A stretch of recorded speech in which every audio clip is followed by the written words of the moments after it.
नमस्कार, स्वागत है आपका पी न्यूज पर। मैं आपके साथ रवि राजपूत। वहीं उत्तर प्रदेश के प्रयागराज में माफिया अतीक अहमद के कब्जे से मुक्त कराई गई जमीन पर सरकार ने गरीबों के लिए आवास का निर्माण कराया है।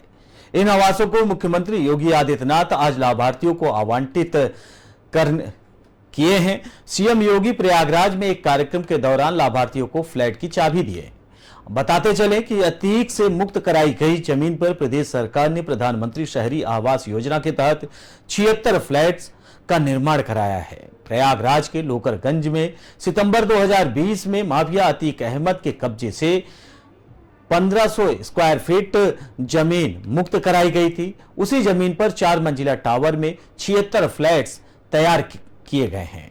अधिकारियों ने बताया कि 4 मंजिला की इमारत में तैयार किए गए फ्लैट्स में एक फ्लैट की कीमत लगभग 7.5 लाख रुपए रखी गई है।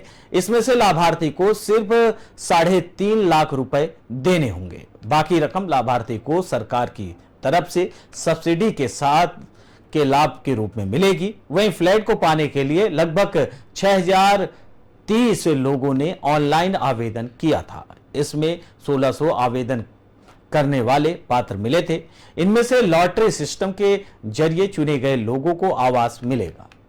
आज सीएम योगी आदित्यनाथ 11 बजे प्रयागराज के लोकरगंज में जनसभा को संबोधित करते हुए लोगों को फ्लैट की चाबी वितरित किए हैं। आपको बता दें कि उत्तर प्रदेश के मुख्यमंत्री योगी आदित्यनाथ माफिया अतीक अहमद के कब्जे से छुड़ाई हुई जमीन में फ्लैट तैयार कराए, जिसमें 4 मंजिला बनी इमारत में 76 फ्लैट बनाए गए हैं, जिनकी कुल रकम 7.5 लाख रुपए आंकी गई है, लेकिन 3.5 लाख रुपए में ये दिए गए हैं। आपको बता दें, जिसमें 1 लाख रुपए सब्सिडी के लिए उत्तर प्रदेश सरकार ने लाभार्थियों को दिए हैं।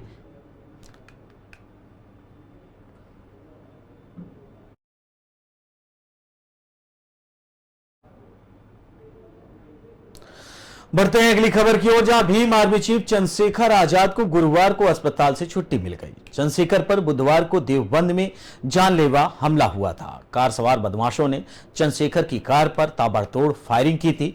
इस दौरान एक गोली चंद्रशेखर की पीठ को छूती हुई निकल गई थी। इसके बाद चंद्रशेखर को अस्पताल में भर्ती कराया गया था। इसी बीच गुरुवार को चंद्रशेखर आजाद को भी फिर से धमकी मिली है। चंद्रशेखर को फेसबुक पर मिली धमकी में कहा गया है कि अगली बार नहीं बचोगे। दरअसल भीम आर्मी चीफ चंद्रशेखर बुधवार शाम को अपने एक साथी की मां की रस्म पगड़ी में शामिल होने के लिए सहारनपुर लौट रहे थे। शाम करीब 5 बजे देवबंद थाना क्षेत्र के यूनियन सर्किल के पास उन पर यह हमला हुआ। लगभग 4 से 5 हमलावर हरियाणा नंबर की स्विफ्ट डिजायर गाड़ी से आए और उन पर फायरिंग कर दी। इस दौरान 4 गोलियां दागी गईं।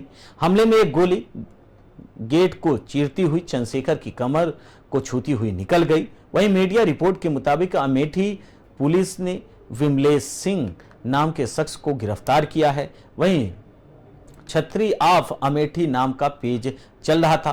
पुलिस ने फेसबुक पर धमकी के मामले में आईटी एक्ट के यानी कि 66A और सेक्शन 506 के तहत केस दर्ज कर लिया है। उधर चंद्रशेखर ने अपने ऊपर हुए इस हमले को लेकर योगी सरकार पर निशाना साधा है। उन्होंने कहा, कल की तरह की घटना आज भले ही मेरे साथ घटी है, लेकिन आगे किसी भी समय ऐसी घटनाएं किसी भी दूसरे राजनीतिक पार्टियों के प्रमुखों और उनके समर्थकों के साथ घट सकती है। इसकी 2 वजहें हैं। पहली, उत्तर प्रदेश की कानून व्यवस्था लगातार बद से बदतर होती जा रही है, और दूसरी, सरकार अपराधियों को जाति और धर्म के आधार पर आश्रय देकर उसे संरक्षण प्रदान कर रही है। इससे आज ना तो कानून का भय और ना ही पुलिस का भय। उन्होंने कहा कि आप चंद्रशेखर को गोली और बंदूकों से ना तो झुका सकते हैं और ना ही डरा सकते हैं, ना ही डिगा सकते हैं और ना ही किसी भी तरीके से धमका सकते हैं। मेरा 56 इंच का सीना असली है, नकली नहीं। उन्होंने कहा, मुझ पर हुए हमले की नैतिक जिम्मेदारी लेते हुए मुख्यमंत्री योगी आदित्यनाथ को तुरंत इस्तीफा दे देना चाहिए। सहारनपुर के देवबंद थाने में भीम आर्मी के पदाधिकारी और चंद्रशेखर के साथी मनीष कुमार की शिकायत पर एफआईआर दर्ज की गई। दर्ज केस में हत्या के प्रयास के साथ साथ SC/ST एक्ट भी लगाया गया है। हमलावर जिस स्विफ्ट कार से आए थे उनका नंबर HR 70D0278 बताया जा रहा है। पुलिस ने हमलावरों द्वारा इस्तेमाल कार को बरामद कर लिया है। इतना ही नहीं, 4 लोगों को हिरासत में भी ले लिया है। पुलिस ने फेसबुक पर धमकी के मामले में भी अपना और पूरा मामला दर्ज कर लिया है और आगे की जांच शुरू कर दी है।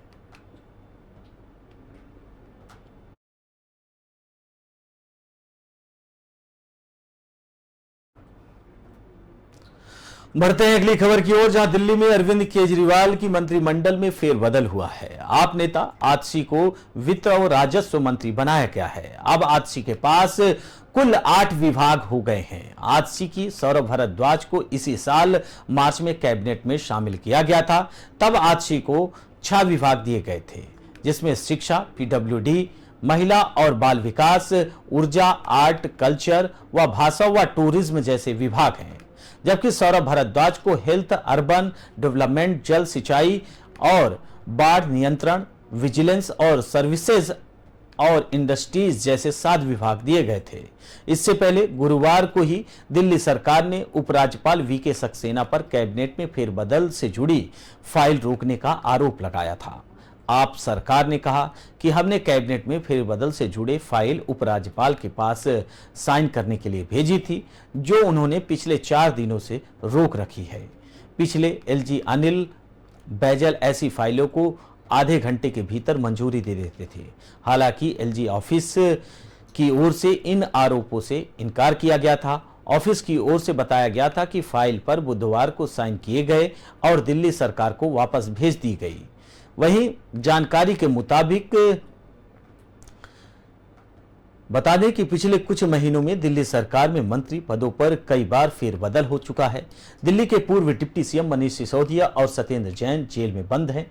उन्होंने मार्च 2023 में मंत्री पदों से इस्तीफा दे दिया था, जिसके बाद सौरभ भारद्वाज और आतिशी ने मंत्री पद की शपथ ली थी। मनीष सिसोदिया के जेल में जाने के बाद कैलाश गहलोत को वित्त मंत्रालय की जिम्मेदारी मिली थी। उन्होंने ही इस साल का बजट भी पेश किया था।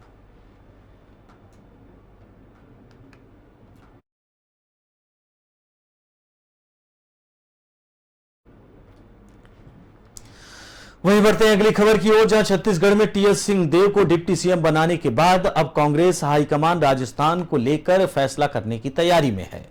CM अशोक गहलोत और सचिन पायलट के बीच चुनाव से पहले खींचतान मिटाने के फार्मूले पर काम लगभग पूरा हो चुका है।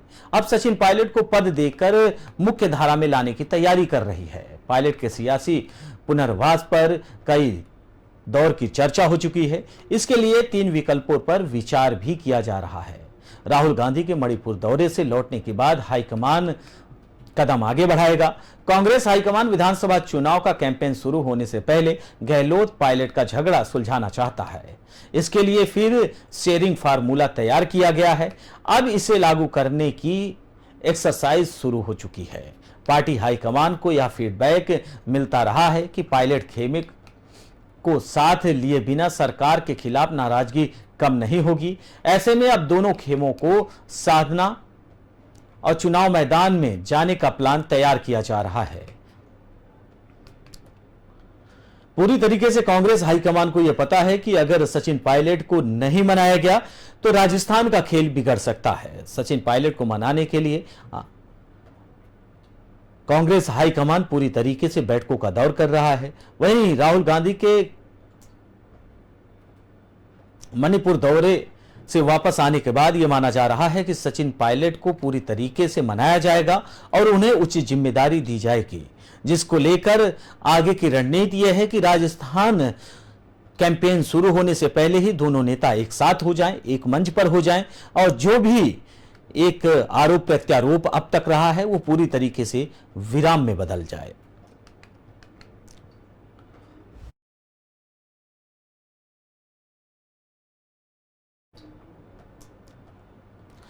बढ़ते हैं अगली खबर की ओर, जहां मध्य प्रदेश विधानसभा चुनाव में 5 महीने ही बचे हैं। ऐसे में भाजपा कांग्रेस में इंटरनेट पर इलेक्शन वॉर की तैयारी शुरू हो चुकी है। ग्राउंड पर भले ही बैनर, पोस्टर और कार्यकर्ताओं की हलचल नहीं दिख रही हो, लेकिन सियासी रणनीतिकार सोशल मीडिया पर जंग का मैदान बना चुके हैं। आपके फेसबुक, इंस्टा, ट्विटर अकाउंट और व्हाट्सएप ग्रुपों पर इस समय डिस्प्ले हो रहे राजनीतिक मैसेज इसी प्लानिंग की उपज है। भाजपा और कांग्रेस दोनों ही पार्टियों ने बड़ी बड़ी कंपनियों को इस काम के लिए आउटसोर्स किया है। इसके रणनीतिकार कॉरपोरेट कंपनी की तर्ज पर काम कर रहे हैं। रोजाना सुबह असाइनमेंट मीटिंग होती है तो शाम को रिव्यू। भाजपा में ये हर दिन तय किया जाता है कि आज ट्विटर पर कौन सा हैशटैग ट्रेंड कर रहा है। इसका समय सुबह 9 बजे से शुरू होता है। कांग्रेस भी इसी तर्ज पर काम करती है। पार्टी के 2000 से ज्यादा व्हाट्सएप ग्रुप हैं। ये ग्रुप्स हर जिले में हैं। हर बूथ पर 15 से 20 वॉलंटियर होने का दावा है। भाजपा दूसरी पार्टियों की तुलना में हमेशा सोशल मीडिया पर आगे रही है।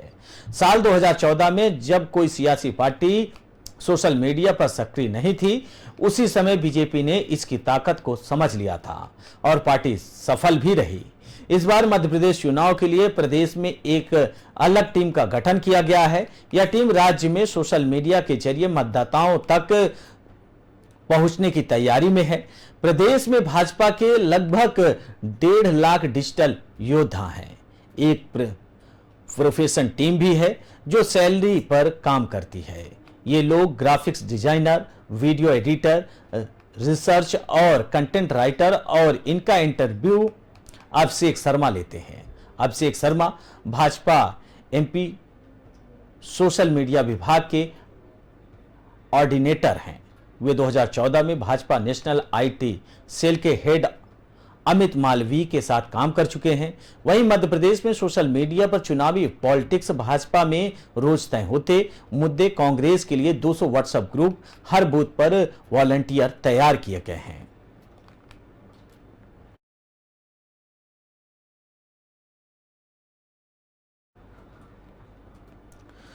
बढ़ते हैं अगली खबर की ओर, जहां प्रधानमंत्री नरेंद्र मोदी के समान नागरिक संहिता यानी कि यूसीसी पर दिए बयान के बाद से देश भर में सियासी घमासान मचा हुआ है। इस मुद्दे पर सियासी दल भी दो गुटों में बढ़ते नजर आ रहे हैं। जहां दिल्ली, पंजाब की सत्ताधारी आम आदमी पार्टी ने समान नागरिक संहिता को संवैधानिक समर्थन देने का ऐलान किया है, तो वहीं कांग्रेस समेत तमाम विपक्षी दल मुखालफत पर उतर आए हैं और पीएम मोदी पर राजनीतिक लाभ के लिए मुद्दा उठाने का आरोप लगा रहे हैं। इसके साथ ही इंडियन यूनियन मुस्लिम लीग और all India Muslim personal law board ने भी कड़ा विरोध जताया है। वहीं शरद पवार की पार्टी एनसीपी ने न्यूट्रल रुख अपनाते हुए कहा कि हम इसका ना विरोध करेंगे ना समर्थन करेंगे। पीएम मोदी ने भोपाल में बीजेपी के एक कार्यक्रम में कार्यकर्ताओं को संबोधित करते हुए यूसीसी को देश के लिए जरूरी बताया। पीएम मोदी ने कहा कि भारत दो कानूनों पर नहीं चल सकता और भारत के संविधान में भी नागरिकों के समान अधिकार की बात कही गई है। उन्होंने कहा कि हम देख रहे हैं कि यूनिफॉर्म सिविल कोड के नाम पर लोगों को भड़काने का काम किया जा रहा है। एक घर में एक सदस्य के लिए एक कानून हो और दूसरे के लिए दूसरा, तो घर चल नहीं पाएगा। तो ऐसी दोहरी व्यवस्था से देश को बचाया जाना चाहिए। प्रधानमंत्री नरेंद्र मोदी के यूसीसी पर दिए बयान के बाद राजनीतिक गलियारों में पूरी तरीके से हलचल है। तमाम राजनीतिक पार्टी, कुछ राजनीतिक पार्टी इसका समर्थन कर रही हैं तो कुछ इसका विरोध कर रही हैं। वहीं कुछ ऐसी पार्टियां हैं ना इसका समर्थन कर रही हैं और ना ही इसका विरोध कर रही हैं।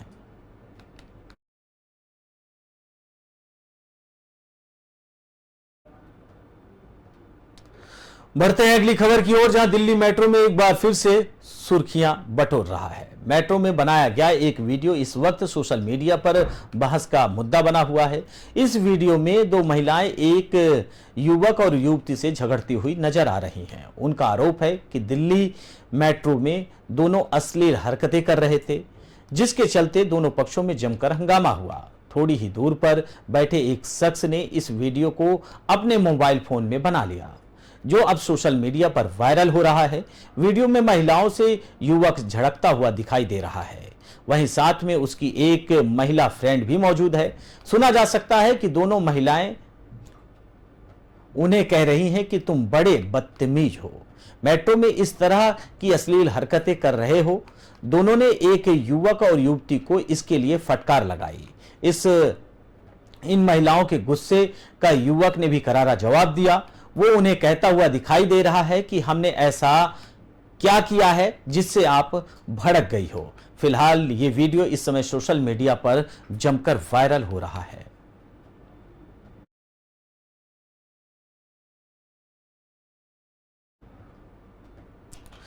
बढ़ते हैं अगली खबर की ओर, जहां मौसम विभाग यानी आईएमडी के मुताबिक देश भर में मानसून सामान्य से धीमी रफ्तार में चल रहा है। अभी देश में लगभग 16% से कम बारिश हुई है। उत्तर पश्चिम राज्यों में सामान्य से 42% ज्यादा बारिश दर्ज की गई है। देश के पूर्वी, मध्य, उत्तर पश्चिम व पश्चिमी राज्यों में 3 दिन मानसून सक्रिय रहने का अनुमान है। अगले 24 घंटे में मध्य प्रदेश, राजस्थान समेत 23 राज्यों में भारी बारिश का अनुमान है। हिमाचल प्रदेश के शिमला में बाढ़ जैसे हालात हैं। 3 दिन भारी बारिश का भी अलर्ट जारी किया गया है। असम में बाढ़ के हालात में कुछ सुधार हुआ है। वहीं स्टेट डिजास्टर मैनेजमेंट अथॉरिटी के मुताबिक राज्य के 6 जिलों में 83,000 लोग अभी भी बाढ़ की चपेट में हैं। मरने वालों की संख्या बढ़कर 7 हो गई है। महाराष्ट्र के मुंबई, ठाणे और सतारा में बीते 24 घंटे में जोरदार बारिश हुई। वहीं रेलवे ट्रैक, बाजारों और सड़कों पर 3 फीट तक पानी भर गया। गोरेगांव में 30 साल के एक शख्स के ऊपर पेड़ गिर गया, जिससे उसकी मौत हो गई। वहीं महाबालेश्वर और मुंबई के विक्रोली में पहाड़ धंस गए, जहां पर मध्य प्रदेश के सिवनी जिले में खरपाड़िया गांव में 5 लोग नदी के बीच बह गए। उन्हें हेलीकॉप्टर की मदद से निकाला गया। ये मवेशी चराने गए थे। इन राज्यों में तेज बारिश भी हुई है। वहीं हिमाचल, उत्तराखंड, हरियाणा, चंडीगढ़, दिल्ली, पश्चिम पूर्वी राजस्थान, पश्चिम पूर्वी उत्तर प्रदेश, बिहार, पश्चिम बंगाल, मेघालय, अरुणाचल प्रदेश, नागालैंड, मणिपुर, मिजोरम, त्रिपुरा, पूर्वी पश्चिम मध्य प्रदेश, सौराष्ट्र और कच्छ, गुजरात, मध्य महाराष्ट्र, तटीय कर्नाटक, केरल, अंडमान निकोबार, इन राज्यों में हल्की बारिश होगी। तेज बारिश वाले सभी राज्यों के कुछ हिस्सों में हल्की बारिश भी होगी। इनके अलावा तमिलनाडु, पांडिचेरी, तेलंगाना, साउथ कर्नाटक में गरज और बिजली चमकने के साथ हल्की बारिश होने का अनुमान है। इन राज्यों में मौसम साफ रहने के भी अनुमान है। वहीं उड़ीसा, छत्तीसगढ़, विदर्भ, मराठवाड़ा, आंध्र प्रदेश, उत्तरी कर्नाटक और जम्मू कश्मीर और पंजाब पूरी तरीके से यह माना जा रहा है कि बारिश की चपेट में रहेंगे।